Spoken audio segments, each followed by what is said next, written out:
یه همسر زیبا، شوهر زیبا یا زن زیبا. آره خب یه آقایی هست خب خیلی خوب از نظر قد بلندی داره. آبرو مرا مهم. آدم چشش انقدر خوشگله که سرش نمیدوز پایین که. بگو به جون موعظ من به تو خیانت نکردم. چرا من باید جون بچه‌م قسم بخورم؟ سرتو بیار بالا. این رابطه فرازنشویی کار زیادی میکنم، پول زیادی در میارم. این کارو به عنوان یه تفریح، به عنوان یه فان داره بهش نگاه میکنم. شما متأهلی. تو رابطه میاد سریع رابطه خارج میشه، یعنی تعهدی تو رابطه نداره. من قبول دارم من اشتباه کردم، من خطا کردم، من غلط کردم. تو بلندای زمان بالاخره این ماهیت این رابطه ها مشخص میشه برای همسرشون. این انسان داره انجام میده فکر میکنه این همیشگیه. زوجتو که نفسی المدت المعلوم علی المهر. خدا شاهده هر بار خوندم. اینقدر این درجه و حد شک زیاده که حتی اون مرده یا اون زنه اگه تو رابطه نیست میره تو رابطه میگه الان که من گناهی نکردم دارم متهم میشم، خب بذار حداقل بکنم و متهم شم. دوستان عزیز خیلی خوش اومدید. ویدیو دوم از سری مباحث خیانت در خدمت آقای دکتر سعیدی. راجع به سبب شناسی صحبت کنیم. سبب شناسی خیانت. اصلا این اتفاق چطور میفته؟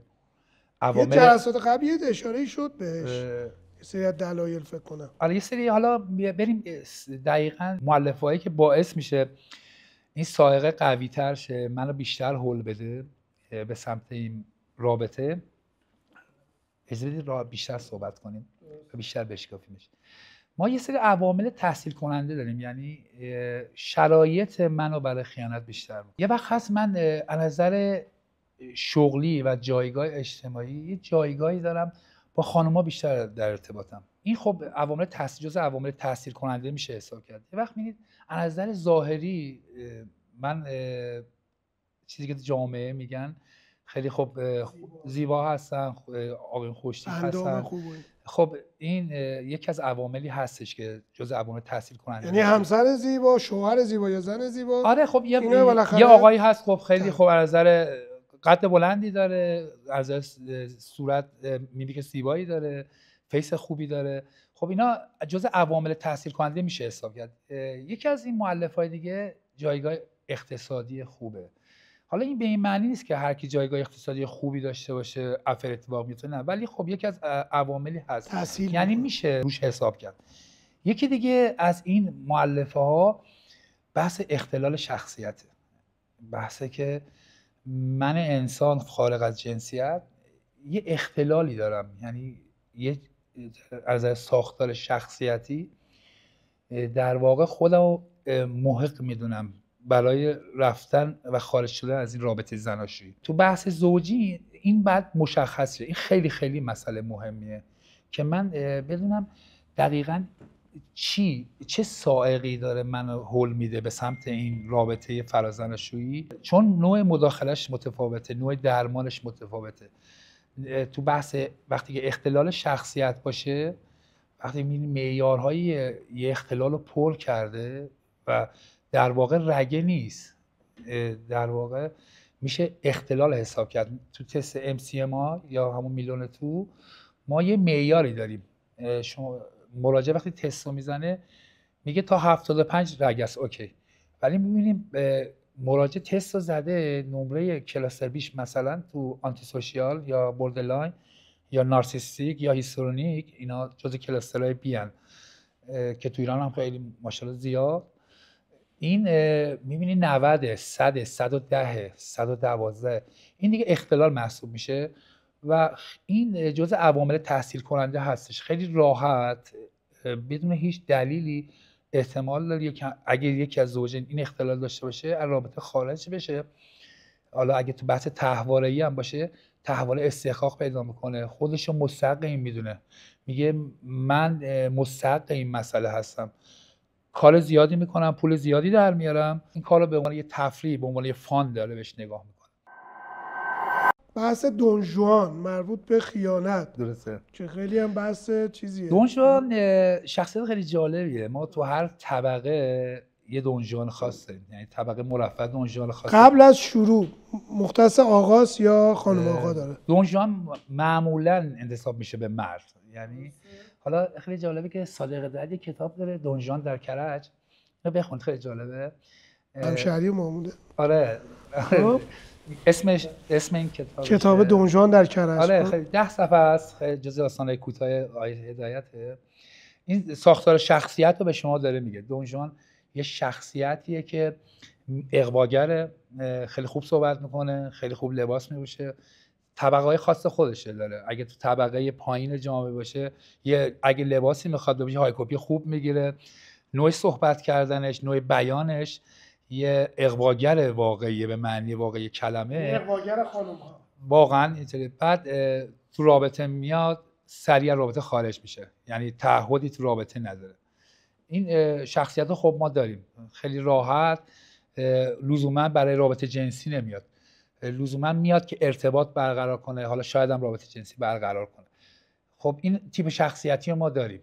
خب حالا حساب کنید یکی از زوجین این اختلال داشته باشه، این دون ژوان داشته باشه، یکی از زوجین آنتی سوشیال باشه، ضد اجتماعی باشه، بدون هیچ دلیلی، بدون هیچ کم و کاستی زندگی اوکی، رابطه خارج میشه. این برمیگرده به این تحوارهای من که من واقعا چی در ذهن من، ساختار ذهنی من، استراکچر ذهنی من چی میگذره.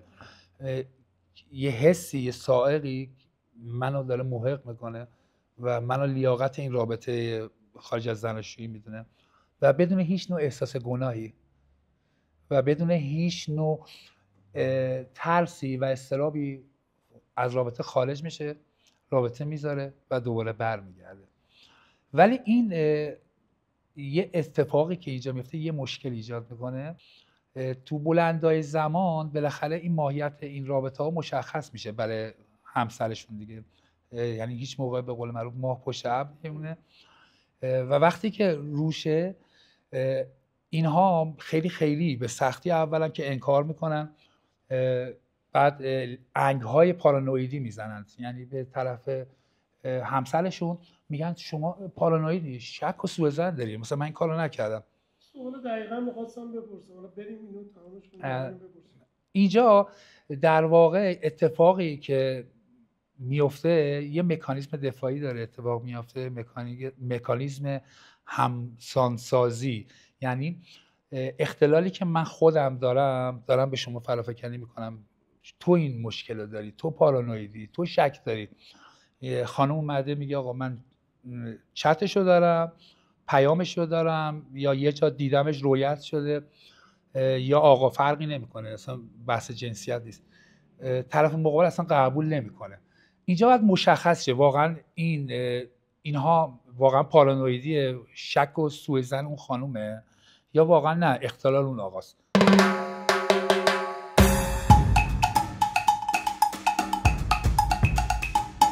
سوالی که من دارم همینه، میخوام ببینم این شک تا کجا، مثلا واقعا بعضی هستن ما دیدیم اطرافمون دیگه، خانم یا آقا انقدر این درجه و حد شک زیاده که حتی اون مرده یا اون زنه هم اگه تو رابطه نیست میره تو رابطه، میگه الان که من گناهی نکردم دارم متهم میشم، خب بذار حداقل بکنم و متهم شم، یعنی چیز نخورده نباشه، آش نخورده دهن سوخته باشه. اینی که میخوام ببینم این اختلاله واقعا اختلال شخصیتیه، از کجا میاد، چقدر عامل خیانته؟ ببین من کجا مشخص میشه که من این افکار پارانویدی اومده سراغ من یا هست؟ این تنها چیزی میالی که داره، اون سنگ محکی که داره، این خود مصاحب بالینی مشخص میکنه. یعنی درمانگر به عنوان نفر سوم میاد مداخله درمانی میکنه. اون زوج چقدر مهمه این رابطه براشون. همسر من به من شک کرده، میگه شما خارج از رابطه زناشویی شدید. اوکی، این شکه مثل خوله داره میخورتش. کمترین کاری که یه انسان میتونه بکنه چیه؟ که حداقل اون یه استرابی داره تولید میکنه دیگه، یه استرسی داره تولید میکنه، محصولش یه کورتیزول سطح بالایی که یه هورمونی که تو من داره ترشح میکنه، من از عملکرد زندگیم خارج میکنه. چطور من با این تفکر پیش‌فرض که همسرم داره به من خیانت میکنه، هر لحظه دنبال یه نشونم، هر لحظه دنبال یه چیزی هستم که اینو ثابت کنم. یا این اتفاق افتاده هست یا نیست دیگه. اگه این اتفاق افتاده که براش مورزه که مشخصه که من رویت کردم، دیدم، تو گوشیش دیدم، آقا انکار میکنه، حداقل من برای سطح بهداشت روانم باید چیکار کنم؟ یا سطح آگاهیمو ببرم بالا، یا تاب‌آوریمو ببرم بالا، یا این مسئله رو بپذیرم دیگه. تحمل کنم آقای من یا همسر من یا خانم من از رابطه خارج شده، از این سه حالت خارج نیستش. ولی بحث زندگیه، بحث 1-2 سال نیست، بحثی که من با این خانم یا با این آقا میخوام سالیان سال زندگی کنم، این بحرانه رو میخوام حلش کنم، یا نه اون ور طیف همسر من، شوهر من دچار یه اختلال پارانویدیه، همش شکه، سوءظن داره، بدبینه، شکاکه به مسئله، به رابطه. خب این محصول این خروجین یه اضطرابیه که همش دائما زیر پوست من داره قلش میکنه، دائما داره انرژی منو میگیره، این عزت نفس منو میاره پایین، اعتماد به نفس منو میاره پایین، یه مثل خوله تو ذهن من داره میچرخه که من ناارزنده‌ام، من لیاقت یه زندگی خوبو ندارم، لیاقت این اصلا به من خیانت بشه، دائما دارم من خودم ناارزنده میکنم و در صورتی که شاید اینطوری نباشه. تو بحث مصاحبه انگیزشی وارد میشیم. مصاحبه انگیزشی یعنی چی؟ یعنی شما میرید یه آزمایش خون میدید، خب تنها خروجی که این داره آزمایش داره چیه؟ درصد کلسترول شما رو، چربی شما رو نشون میده. تو بحث مصاحبه بالینی هم همینه، واقعا باید مشخص شه این افکار پارانویدیه یا واقعا هستش. اگه علاقه‌مند هستم به این زندگی، اگه علاقه‌مند هستم به تداوم این زندگی مشترک، من اقدام عمل میکنم، من هزینه کردم، من جوونیمو گذاشتم، من قراره با این همسرم سالیان سال زندگی کنم. خب اگه مشکلی هست، اگه اختلالی هست، به عنوان بحران بهش نگاه میکنم، نه به عنوان فاجعه. به سمتش حرکت میکنم، اقدامات انجام میدم. اولین اقدامی که انجام میدم، کمترین کاری که میتونم بکنم، 2 تا کتاب بخونم، 2 تا مقاله سرچ کنم بخونم. این جواب منو میده. یا اگه جواب نداد، روانشناس به عنوان یه نفره که به عنوان مداخله‌گر وارد میشه و سهم رو مشخص میکنه و اون خط مرز رو مشخص میکنه. خانم شما دچار پارانوید هستید، دچار شک و سوءظن هستید، یا خانم نه اتفاق افتاده برای شما. یعنی به روشی میگه که طرف قبول کنه یا ممکنه از حرف روانشناس قبول نکنه. ببین بحث ساینسه، بحث علمه. بحث این که من دارم یه درگیری مصاحبه میشم، یه سری علائم داره، یه سری نشونه ها داره مصاحبه، بعد میاد فاز بعدیش بحث تسته، بحث تستی که هنجاریابی شده، از نظر پایاییش بالاست، یعنی خطای خیلی کمیه. اون درمانگر متوجه میشه که واقعا نه، این شما دچار یه اختلالی هستید به اسم پارانوید، یه سری مشخصات داره، یه سری نمودار داره، خانم شما شک داری، سوءظن داری، طبق تستی که خودتون زدید، یا نه میگه این اتفاق افتاده براتون. اینجا نوع مداخله درمانگر متفاوته. زوجایی که شروع می‌کنن یه بحثی رو با شما، حتما به این بحث مربوطه و به مشکلات دیگه زناشویی. اولین سوالی که من دیدم شما از زوجین میکنید، مثلا یه تا از خانم یا آقا میپرسی، من خیلی دیدم اینو تو مصاحبه‌های شما، میگی به جدایی و طلاق فکر میکنی یا نه؟ اون اولین سوالی که من دیدم موقعی که یه خانم یا آقا میاد به شما راجع به شوهر یا زنش یا همسرش داره چیزی، اولین سوال اینه، این حکمتش چیه؟ چرا این سوال اولین سوال شما اینه؟ فکر کردن به جدایی. بحث ارزش هاست. نگاه کنید، من تو زندگی ارزش دارم، همه آدما دارن. بحث پیوند این ارزش هاست. میخوام مشخص شه ارزش این زوج تو زندگیشون چقدره، چقدر چیز مشترک دارن. یه وقت این ازدواج یه ازدواج تحمیلی بوده، خیلی داشتیم. یه وقت این ازدواج به خاطر یه موقعیت مالی بوده. یه وقت این ازدواج بنا به یه شرایطی اتفاق افتاده. تو این شرایط از اول یعنی یکی از زوجین به جدایی فکر میکنه یا بعداً؟ آره، من وقتی که تحمیل شده این ازدواج به من، به نظر خودتون این رابطه‌ای که تداوم داره، تداوم پیدا نخواهد کرد، باید چی کار کنم که فضا رو برای خودم فضای راحت‌تر و مطلوب‌تری کنم؟ من رابطه نمی‌تونم خارجم. من فعلا شرایط طلاق و جدایی رو ندارم. خب از یه طرف من خودم رو مستحق این زندگی نمیدونم، خودم رو مستحق شرایط بهتر و مطلوب‌تری میدونم و بهترین گزینه جایگزین کردن شخص دیگری، نفر سوم وارد رابطه میشه. و اشتباهی که این انسان داره انجام میده فکر میکنه این همیشگیه و چیزی که تو آمار نشون داده تو عرض یه سال و نیم دقیقاً مشخص میشه، شرایطشون بدتر میشه. یعنی شرایطشون بد بوده، تحمیل شده یه ازدواج، حالا رفته توی یه رابطه‌ای به عنوان رابطه دیگر فرازناشی.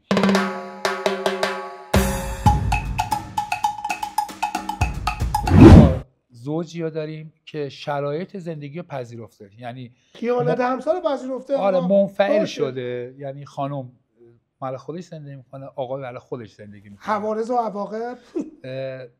به نظر من سوالم از شما اینه، به نظر شما تبعات این زندگی چیه؟ نمیدونم، ولی فکر میکنم به امید یه روزی زندگی میکنن که مثلا شرایطی فراهم بشه که برن تو اون زندگی ایدئال، یعنی از این جدا شه بره سراغ اون پارتنرش مثلا. یعنی یه سری عواملی هست که فعلا این امیده هست، عوامل فیزیکی، یه سری عواملی هست که فعلا اینا رو پیش هم نگه داشته. آره. مثلا مرد میدونه زن خیانت میکنه یا زن میدونه مرد خیانت میکنه و میدونه پارتنر داره، ولی خب توی یه سقفم زیر یه سقفم مثلا زندگی میکنه، اونم خیانتشو میکنه زندگیشو میکنه. ببین بحث پذیرش یه زندگیه. من رابطه زوجی رو به چه شکلی دارم میبینم؟ رابطه زوجی رو به شکل رابطه مقدس دارم میبینم، به شکل یه رابطه معنوی دارم میبینم، یا اقتضای روزگاره. این خیلی نوع نگاه من به یه ازدواج اصلا به هر چیزی متفاوته. الان من نظر شما مثلا سوال کنم از شما آرامش چه معنی داره، شما یه جواب میدید، همسر شما یه جواب میده، احتمالاً منم جوابم متفاوته. نوع نگاهشون به این ازدواج نگاهی بوده که یه نگاه معامله‌گریه. من فعلا توی این رابطه هستم، تو هم باش، منافعمون ایجاب میکنه که فعلا با هم باشیم به عنوان پوشش ازدواج. ولی اینو راحت حدس زدنش که این رابطه به کجا میرسه، این رابطه به اتفاقای خوبی ختم نمیشه. یعنی زوجی که میاد میگه من خیلی راحت میپذیرم دوست پسر همسرمو میپذیرم، با من کاری نداشت، منم با دوست دخترم یا با معشوقم با پارتنرم دارم میام، بعضی موقع میام تو خونه، میرم تو اتاق. شکل انسانی نیست این رابطه، شکل آسیب زننده ایه. به نظر من اگه پذیرش هم باشه، پذیرش لسانیه، پذیرش زبانیه، پذیرش تو سطح درون اتفاق نیفته. هیچ انسانی این شرایط رو قبول نمیکنه. اگه حالا بخوام یه نگاه سوگیرانه داشته باشیم، به نظرم هیچ حیوانی هم اینو قبول نمیکنه. یعنی تو یه لول سطح پایین‌تر از سطح انسانی که ما به اسم زوج باشیم و هر کدوم منفعل باشیم و هر کدوم مال خودمون باشیم.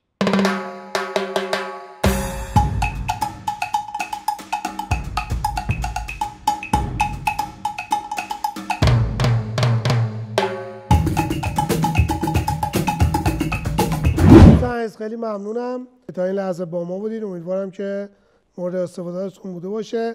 حتما این بحثا مفیدتر و قابل لمس‌تر و قابل استفاده‌تر خواهد بود. با نظرات شما منتظریم. اگر مشکلی، بحثی، نظری داری راجع به ویدیوها، همینجور تلگرام شخصی آقای سعیدی، تلگرام پیج و همش در اختیار شماست. تو کامنت ها سابسکرایب یادتون نره. ما اگه مفید بود بحثا حتما به دوستان معرفی کنید. جلسه بعد می‌بینیمتون، مراقب خودتون باشید. قانون رابطه برقرار کنه بحثش میشه خیانت راش طلاق. رضایت جنسی چنده؟ 4 نوع خیانت اتفاق میفته. خیانت جنسی، خیانت جنسی. بابا دهن منو زده این. آقا اصلا من آدم بد، این تو فامیلش هم با هیچ کی خوب نیست. به من بی‌توجهی، نوازش کلامی نداره. خیلی بی احساسه. خانم خیلی اوکیه، آقا خیلی اوکیه. از نظر جنسی شما رو کی آورد اینجا؟ تو امروز 2 تا برای ما این قرار نداشتی. این دو تا خونه‌اش نبود. اصلا کثافت. اما آبرو برای من نذاشتی.